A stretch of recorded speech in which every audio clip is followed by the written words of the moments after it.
नमस्कार। SRB news के खास प्रोग्राम बड़ी खबरों में आपका स्वागत है। मैं हूं देवेंद्र कुशवाहा। आज बड़ी खबरों में होगी उन बड़ी खबरों पर नजर जिन खबरों से है आपका सीधा सरोकार। तो आइए शुरू करते हैं बड़ी खबरें।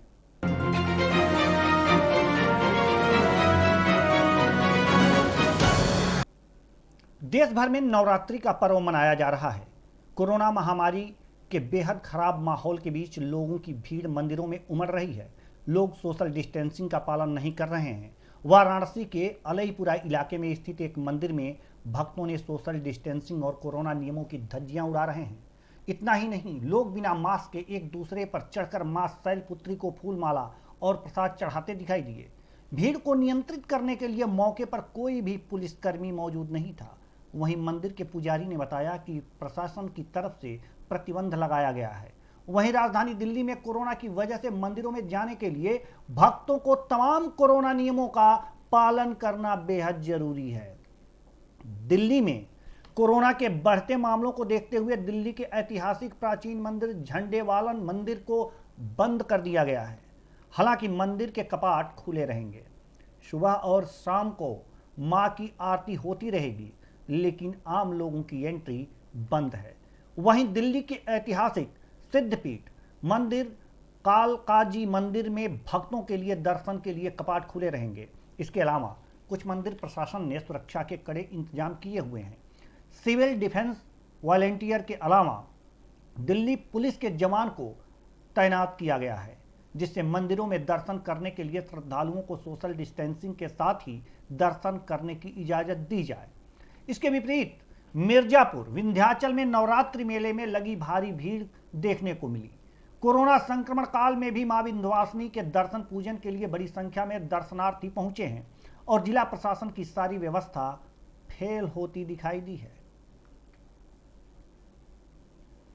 देश में कोरोना वायरस का कहर हर दिन के साथ बढ़ता जा रहा है।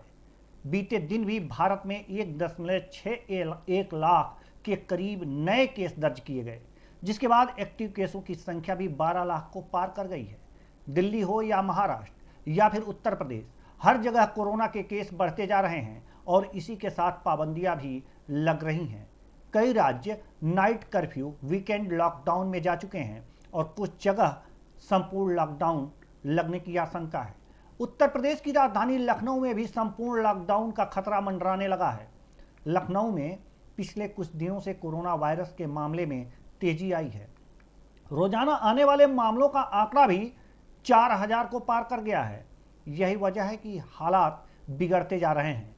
लखनऊ के कई अस्पतालों में बेड्स की कमी है, तो कहीं टेस्टिंग को लेकर दिक्कत है।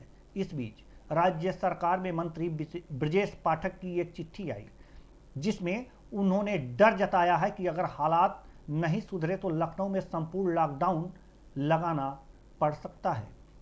आपको बता दें कि यूपी में अब हर दिन आने वाले कोरोना मामलों का आंकड़ा 13,000 को पार कर गया है, जो पिछली लहर से भी बड़ा आंकड़ा है।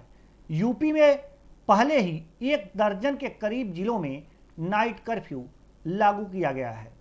सरकार ने निर्देश दिए हैं कि जहां 500 से अधिक एक्टिव केस हों, वहां नाइट कर्फ्यू लगाया जा सकता है।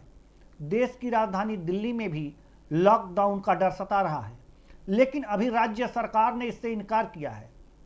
हालांकि मुख्यमंत्री अरविंद केजरीवाल ने यह भी कह दिया है कि अगर हालात बिल्कुल आपे से बाहर हो जाएं और अस्पतालों में जगह ना बचे तो लॉकडाउन का निर्णय लिया जा सकता है। अभी दिल्ली में नाइट कर्फ्यू लगाया गया है। साथ ही रेस्तरां, बार, सिनेमा हॉल 50% क्षमता की इजाजत है। बता दें कि दिल्ली में बीते दिन 11,000 से अधिक मामले रिपोर्ट किए गए थे, जो अब तक का सबसे बड़ा आंकड़ा है। दिल्ली में एक्टिव केसों की संख्या 38,000 को पार कर चुकी है, जबकि कई अस्पतालों में बेड्स की कमी है। यही वजह है कि 14 प्राइवेट अस्पतालों को कोविड स्पेशल बनाया गया है और अस्पतालों के साथ बैंकेट हॉल जोड़े जा रहे हैं। देश में इस वक्त जितने भी कोरोना के मामले रिपोर्ट किए जा रहे हैं, उनमें से सबसे अधिक केस महाराष्ट्र से ही आ रहे हैं।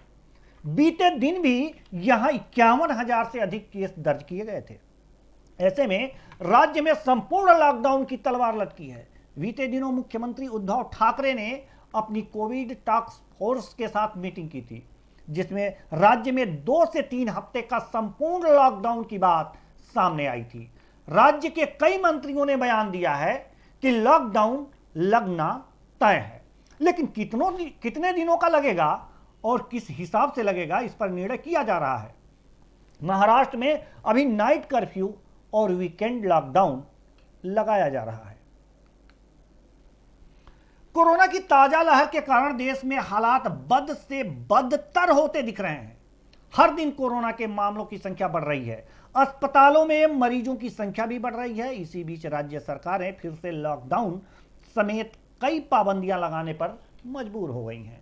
पाबंदियों के बीच कामकाज पर असर पड़ रहा है और फिर एक बार देश के कई हिस्सों से मजदूरों का पलायन शुरू हो गया है। दिल्ली से मजदूरों की घर वापसी हो रही है। दिल्ली में लगातार कोरोना के मामलों में बढ़ोतरी के बीच प्रवासी मजदूरों का पलायन जारी है।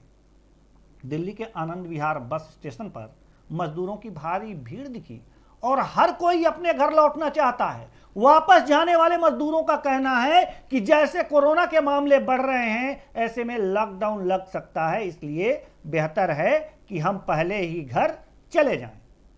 बता दें कि दिल्ली में कई दिनों से यही नजारा देखने को मिल रहा है, फिर चाहे वो बस स्टेशन हो या फिर रेलवे स्टेशन। मजदूर बड़ी संख्या में अपने घरों की ओर लौट रहे हैं। महाराष्ट्र में तो कोरोना का संकट सिर के ऊपर चला गया है और हालात अब हाथ से निकलते दिख रहे हैं।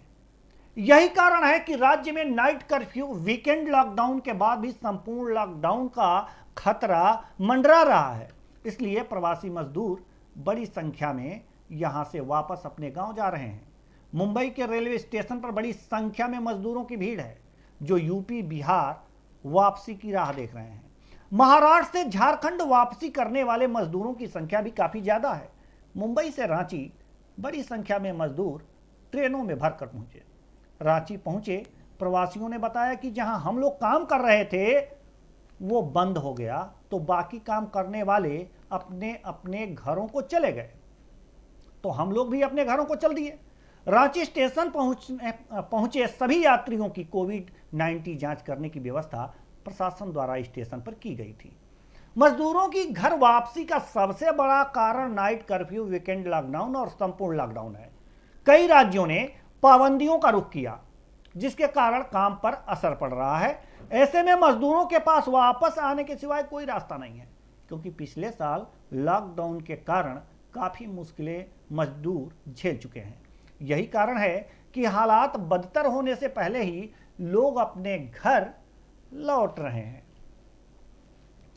अब बात करें यूपी पंचायत की, तो यूपी पंचायत चुनाव भदोही जनपद में पहले चरण में त्रिस्तरीय पंचायत चुनाव संपन्न होने हैं।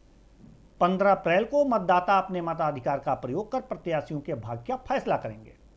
इस दौरान कई प्रत्याशी ऐसे हैं जो मतदाताओं को जमकर रुपए बांट रहे हैं।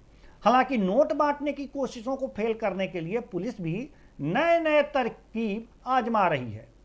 एक गांव में जिले से एसपी सादे कपड़ों में पहुंच गए और उन्होंने 2 प्रत्याशियों को अलग अलग क्षेत्रों से 58,600 रुपयों के साथ गिरफ्तार कर लिया। भदोही जनपद के जिला पंचायत के 26 वार्डों में जिला पंचायत सदस्य पद के लिए कई प्रत्याशी मैदान में हैं।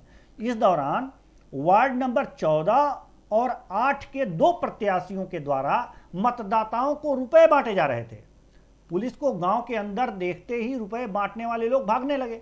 इस दौरान पुलिस ने जिला पंचायत सदस्य पद के प्रत्याशी विपुल दुबे को 29,400 रुपए के साथ गिरफ्तार किया। वहीं इसके बाद वार्ड नंबर 8 के महजूदा गांव में पहुंचे, जहां प्रत्याशी अजीत यादव को 29,200 रुपए के साथ गिरफ्तार किया है।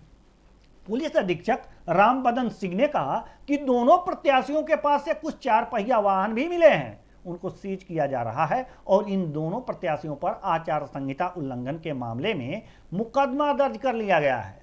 वहीं इस मामले में पुलिस का कहना है कि जो भी प्रत्याशी चुनाव के दौरान इस तरह का काम करेगा उसके खिलाफ सख्त एक्शन लिया जाएगा। पैसे बांटने के मामले में पुलिस ने 2 लोगों को गिरफ्तार किया है और मामले की जांच में जुट गई है। बात अब पश्चिम बंगाल की करें, जहां पर विधानसभा चुनाव हो रहे हैं। तो पश्चिम बंगाल के चुनावी दंगल में आर पार की जंग चल रही है। भड़काऊ बयान पर एक्शन लेते हुए चुनाव आयोग ने बंगाल की मुख्यमंत्री ममता बनर्जी पर प्रचार करने से 24 घंटे का बैन लगा दिया था। इसी बैन के विरोध में ममता बनर्जी धरना दे रही हैं। ममता बनर्जी कोलकाता के गांधी मूर्ति के पास धरने पर बैठी और चुनाव आयोग के फैसले का विरोध किया। ममता बनर्जी यहां व्हील चेयर पर ही धरना स्थल पर पहुंची थी और गांधी मूर्ति के पास धरने पर बैठी ममता बनर्जी ने यहां पेंटिंग बनाई। पेंटिंग के बाद ममता बनर्जी ने लोगों को भी इसे दिखाया। दरअसल हिंदू मुस्लिम वोटों को लेकर दिए बयान पर चुनाव आयोग ने एक्शन लिया था। तृणमूल कांग्रेस ने इस फैसले को लोकतंत्र के लिए काला दिन करार दिया। गौरतलब है कि पश्चिम बंगाल में 4 चरणों का मतदान पूरा हो गया है। अभी भी 4 चरणों के लिए वोटिंग होना बाकी है। 5वें चरण के लिए 17 अप्रैल को कुल 45 विधानसभा सीटों पर वोटिंग होनी है। पश्चिम बंगाल में 4 चरण के मतदान हो चुके हैं। अब 5वें चरण के लिए 45 सीटों पर होने जा रहे मतदान के लिए चुनाव प्रचार चल रहा है। बताया जा रहा है कि चुनाव आयोग ने हुगली में ममता के जनसभा के दौरान सांप्रदायिक मसले पर खुलेआम वोट मांगने के बयान पर उन्हें नोटिस भेजा है। पूर्व केंद्रीय मंत्री और टीएमसी नेता यशवंत सिन्हा ने भी इस मुद्दे पर अपनी राय रखी। अपने ट्वीट में सिन्हा ने लिखा कि हमें हमेशा चुनाव आयोग की निष्पक्षता पर संदेह था। चुनाव आयोग पर निशाना साधते हुए उन्होंने आगे कहा कि अब यह स्पष्ट है कि चुनाव आयोग मोदी शाह के इशारे पर और उनके सीधे आदेश के तहत काम कर रहा है। लोकतंत्र की हर संस्था से समझौता किया जा रहा है। तो फिलहाल बड़ी खबरों में अब तक के लिए इतना ही। मुझे दीजिए इजाजत। नमस्कार।